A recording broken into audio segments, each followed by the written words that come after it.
जब धरती पर अधर्म का साम्राज्य छा जाता है तो स्वयं परमात्मा को क्रोध का रूप धारण करना पड़ता है। नमस्कार दोस्तों, मैं रविंद्र आपका मोटिवेशन मैजिक बॉक्स चैनल पर स्वागत करता हूं। आज हम बात करेंगे ऐसे अवतार की जिनके सामने इंद्र भी कांप उठते थे। एक ऐसे महायोद्धा की जिन्होंने अकेले दम पर संपूर्ण क्षत्रिय जाति को धरती से मिटा दिया था। ये हैं भगवान विष्णु के छठे अवतार महावीर भगवान परशुराम की गाथा आज आपके सामने है। कहते हैं जब पाप का घड़ा भर जाता है तो ईश्वर का न्याय शुरू हो जाता है। महर्षि भृगु के वंश में ऋषि ऋचिक और माता सत्यवती के यहाँ जन्मे थे ऋषि जमदग्नि।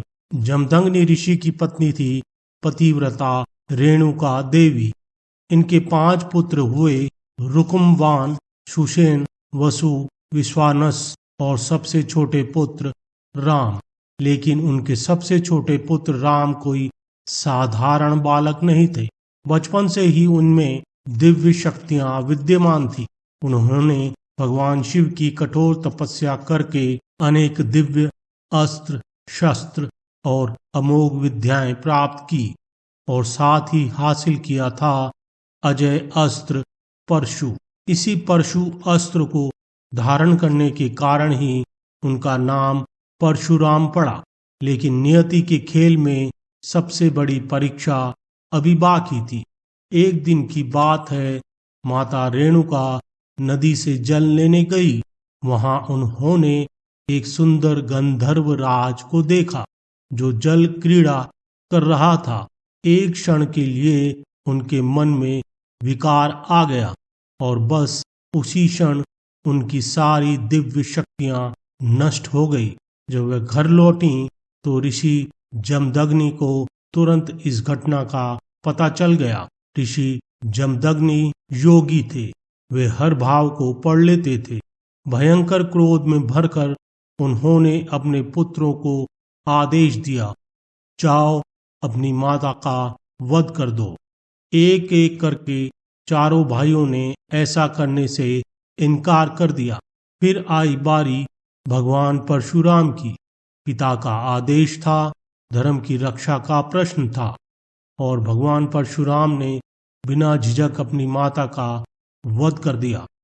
न केवल माता का बल्कि पिता के आदेश पर अपने चारों भाइयों का भी सर धड़ से अलग कर दिया। लेकिन फिर भगवान परशुराम ने बड़ी चतुराई का परिचय दिया। जब परशुराम की पितृभक्ति देखकर ऋषि जमदग्नि बेहद प्रसन्न हुए और उन्होंने परशुराम से वरदान मांगने को कहा। तो परशुराम बोले, पिताजी, मैं चाहता हूं कि मेरी माता और भाई पुनः जीवित हो जाएं और उन्हें अपनी मृत्यु का कोई स्मरण न रहे। इस प्रकार पितृभक्ति और बुद्धिमता के बल पर परशुराम ने अपने पूरे परिवार को पुनः जीवित कर लिया। यह था परशुराम का पहला चमत्कार, लेकिन असली तूफान अभी आना बाकी था। महेशमती राज्य में एक राजा राज करता था। नाम था कार्तवीर्य अर्जुन, जिसे सहस्त्रबाहु के नाम से जाना जाता था। महान ऋषि दत्तात्रेय की तपस्या करके उसने वरदान में पाया था 1000 भुजाओं का वरदान, यानी कि 1000 हाथ, असीमित शक्ति और अजय बल। लेकिन शक्ति जब अहंकार से मिल जाती है तो विनाश निश्चित हो जाता है। सहस्त्रबाहु ने संपूर्ण विश्व पर अधिकार जमा लिया। वन पर्वत नदियां सब पर सहस्त्रबाहु का राज था। एक दिन सहस्त्रबाहु ऋषि जमदग्नि के आश्रम में पहुंचा। वहां उसकी कुदृष्टि दिव्य गाय कामधेनु पर पड़ी। लोभ में अंधे होकर उसने बलपूर्वक कामधेनु गाय को छीन लिया और अपने साथ महल ले आया। लेकिन यह थी उसकी सबसे बड़ी भूल। जब भगवान परशुराम को इस घटना का पता चला तो उनका क्रोध 7वें आसमान पर पहुंच गया। वे तुरंत अपने दिव्य शस्त्रों के साथ सहस्त्रबाहु के दरबार में पहुंच गए और उन्होंने सहस्त्रबाहु को युद्ध के लिए ललकारा। सहस्त्रबाहु ने बड़े ही अभिमान से कहा, अरे तुच्छ ब्राह्मण, तू मुझसे युद्ध की बात करता है। ऐसा कहकर वह अहंकार में डूबा सहस्त्रबाहु जोर जोर से हंसने लगा, लेकिन जल्दी ही उसकी हंसी गायब होने वाली थी। पहले तो सहस्त्रबाहु ने अपनी सेना को भगवान परशुराम से युद्ध के मैदान में लड़ने भेजा। युद्ध के मैदान में परशुराम ने हवा में एक तीर छोड़ा जो हजारों तीरों में बदल गया। सहस्त्रबाहु की पूरी सेना धाराशाही हो गई। फिर शुरू हुआ महासंग्राम। सहस्त्रबाहु ने अपनी 1000 भुजाओं से प्रहार किया, लेकिन भगवान परशुराम के सामने कौन टिक सकता था। एक एक करके परशुराम ने सहस्त्रबाहु की 1000 भुजाओं को काट डाला और अंत में उसका सिर धड़ से अलग कर दिया।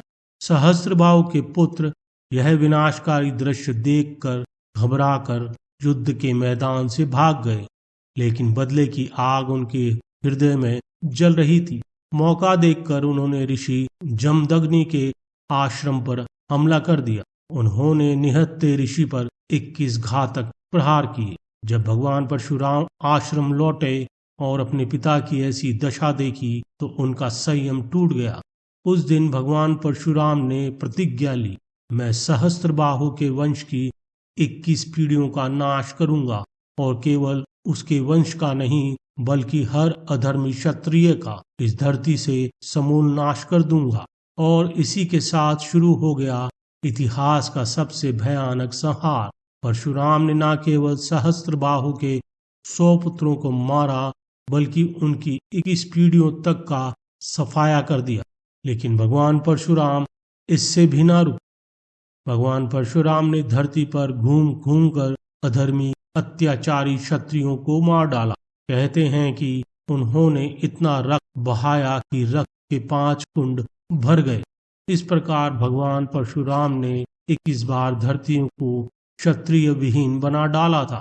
लेकिन सवाल यह था, क्या यह न्याय था या प्रतिशोध? भागवत पुराण में बताया है कि जब पृथ्वी पर अत्याचार बढ़ जाता है, जब निर्दोष प्रजा और ब्राह्मणों पर जुल्म होने लगता है, तब स्वयं भगवान विष्णु उस अत्याचार का अंत करने के लिए स्वयं अवतार लेते हैं। भगवान परशुराम का जन्म ही धर्म की स्थापना और न्याय के लिए हुआ था। वे केवल अपने पिता का बदला नहीं ले रहे थे, वे तो धरती को पाप से मुक्त कर रहे थे। हर अधर्मी क्षत्रिय जिसने अपनी शक्ति का दुरुपयोग किया था, उसे दंड मिला। भगवान परशुराम एकमात्र ऐसे अवतार हैं जिन्होंने कभी अपना शरीर नहीं त्यागा। वे आज भी जीवित हैं और महेंद्रगिरी पर्वत पर तपस्या में लीन हैं। त्रेता युग में जब श्री राम ने शिव धनुष तोड़ा तो वहां भगवान परशुराम आए, लेकिन जब उन्होंने प्रभु श्री राम की दिव्यता पहचानी तो वे समझ गए कि अब उनका काम पूरा हो गया है। यह एक अद्भुत दृश्य था जहां एक अवतार ने दूसरे अवतार की महिमा को स्वीकार किया। द्वापर युग में उन्होंने भीष्म, द्रोण और कर्ण जैसे महान योद्धाओं को शिक्षा दी, और आज कलयुग में वे इंतजार कर रहे हैं भगवान कल्कि का, जिनके गुरु बनकर वे अंतिम युद्ध में धर्म की स्थापना करेंगे। तो दोस्तों, यह है भगवान परशुराम की गाथा। आज भी जब हम अन्याय होते देखते हैं तो याद करते हैं परशुराम। वे चिरंजीवी हैं, हमारे बीच हैं, धर्म की रक्षा के लिए, सत्य की स्थापना के लिए हमेशा तत्पर। यतो धर्मस्ततो जय, यानी जहां धर्म है वहां विजय है। इसी के साथ ये वीडियो यहीं समाप्त होता है दोस्तों। आशा करता हूँ कि वीडियो आपको अच्छा लगा होगा। अगर ये कथा आपको अच्छी लगी तो इस वीडियो को लाइक करें, शेयर करें। ऐसी ही और भी पौराणिक कहानियों के लिए हमारे चैनल को सब्सक्राइब करें। हर हर महादेव, जय श्री राम।